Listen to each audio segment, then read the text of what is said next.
We have been accosted in America by the news media, the newspaper, internet, television, radio, by the crimes and the trials of serial rapists and killers.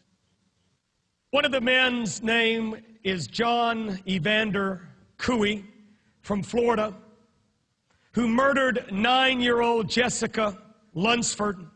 After kidnapping her from her home in the middle of the night, he took her to his trailer where he repeatedly raped her. And then he took the little child, the little 9-year-old, and buried the child sitting up, alive. When I heard that, I cried watching it because they showed a picture of Jessica. And, see, I've got kids. And I don't know how you respond to situations like that, but I see my child sitting in a grave as the dirt's being piled on top of them. In the flurry of all of this, Jessica's mother made this statement: "He took her life. He will pay. He will pay." Jessica's father is quoted as saying, "I hope you rot in hell." Then we had Joseph Edward Duncan III, who went into a house on May the 16th, took a hammer and bludgeoned 3 people to death, and then took the 2 small children, Shasta, age 8, and Dylan, age 9, threw them into his pickup truck, took them out, repeatedly raped Dylan, molested his family, eventually killing Dylan.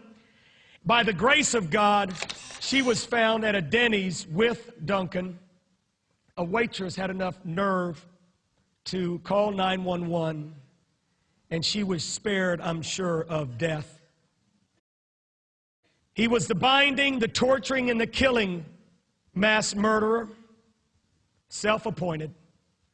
He went into the Otero family's house years ago, killed the father, the mother, one of the brothers, left him in a pool of blood, and then took the little girl down into the basement. And she said, "What's going to happen to me?" after she saw her whole family murdered. And he said, "Tonight you're going to heaven." Took her, strung her up, hung her, and then afterward committed a sexual act that I cannot repeat from this pulpit. One of Raiders, one of the BTK victims, family members said this: "There will be no justice until Dennis Rader rots in hell." Another individual said, "He'll never have any warm, loving human contact again for the remainder of his twisted existence, while your wretched soul awaits pronouncement of the one true justice, which is your damnation to hell for eternity." You look at these people and you say, well, they deserve to rot in hell. And I tend to agree with you. And they will be judged. But so will you. The reason these people exist today is because there is no fear of God before their eyes. And I say this to those of you that are listening at home and those of you that peddle your gospel to pretty little people. You pamper them. You don't want to offend them. And you never speak on the fear of God. Like it or lump it, there is a being over all. And he's taking notes. He's jotting down everything that you do. And at the end of your life, you will be held accountable for it. 2 Corinthians 5:10, "For we must all appear before the judgment seat of Christ. For everyone may receive the things done in his body, according to that which he has done, whether it be good or bad."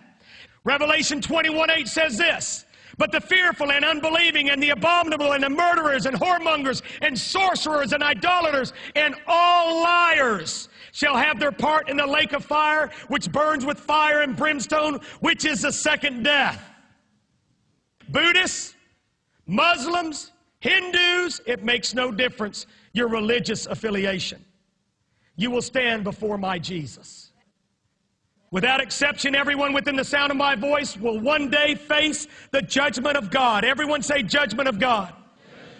One day, my friend, your name will be called, your ticket will be punched, a warrant will be issued for your arrest, your time will come, the test will be over, you'll be ordered to put your pencil down, turn your exam paper over, and put your hands on your desk. As sure as the sun rises in the east and sets in the west, you will face a judgment of God. As sure as 1 and 1 is 2, you will face a judgment of God. As certain as death comes to every believer and every human being, you will face a judgment of God. As sure as water is wet and fire is hot, you will face a judgment of God.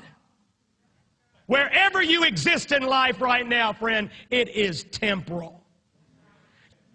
Oh, justice will reign. All the evidence will be in.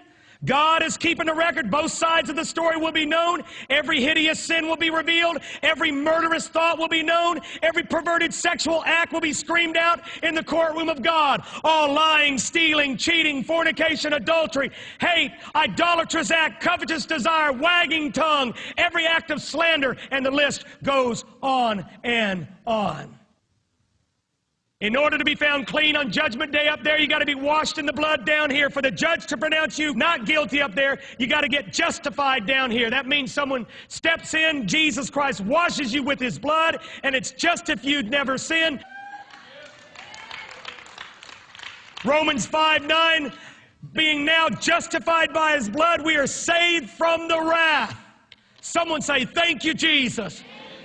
The church in Corinth, 1 Corinthians 6:11, but you are washed, you are sanctified, you are justified. Acts 4:12, there is no other name under heaven given among men whereby we must be saved. The appointment's been set. Your day is coming.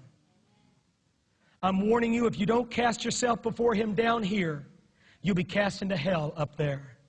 If you don't cry for mercy on your day of salvation down here, you'll cry in horror on the day of judgment up there, and there will be hell to pay.